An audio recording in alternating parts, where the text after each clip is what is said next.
부르고스 대성당을 내려다보다. 인생은 순례길과 같은데 마치 터줏대감인 것처럼 살아가는 것은 허위의식 때문이다. 어제 저녁에 담요도 없이 아주 춥게 잔 데다 아침에 기온도 뚝 떨어지고 바람도 불어 매우 추웠다. 영하의 날씨 같다. 5월인데 어쩜 이렇게 추울 수가 있나. 아침이 8시부터 제공된다고 해서 가는 길에 먹기로 하고 6시 30분쯤에 알베르게를 출발했다. 추워서 저절로 발걸음이 빨라졌다.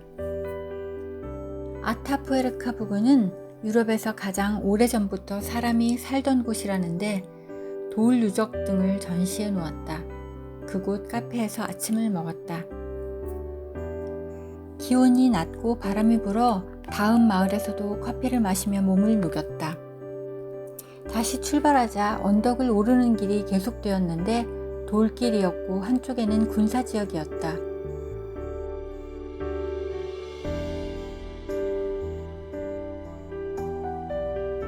몇 개의 아기자기한 마을을 지나 부르고스의 외곽 지역에 도착했다. 부르고스까지 길고 지루하고 볼품없는 도심 외곽도로가 계속되었다. 길 양쪽으로 공장들과 싼 호텔들, 상설 할인 매장 건물들이 이어졌다. 얼마나 걸었을까? 멀리 부르고스 도시 표지판이 보여 몹시 반가웠다. 순례길을 걸으면서 처음 보는 맥도날드에서 따뜻한 핫초코를 마셨다. 아직도 부르고스 시내에 있는 알베르게까지는 4km 이상 걸어야 했다.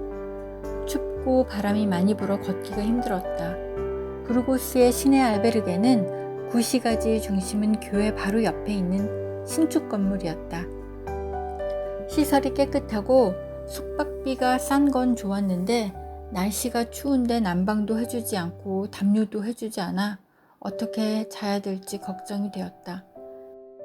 알베르게 앞 카페에서 점심을 먹고 성당 주변을 둘러보고 뒷산의 성에 올라갔다.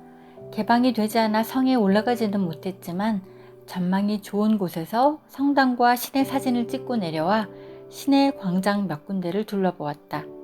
다시 알베르게 앞 카페에서 커피를 마시고 숙소로 돌아와서 씻고 휴식을 취했다.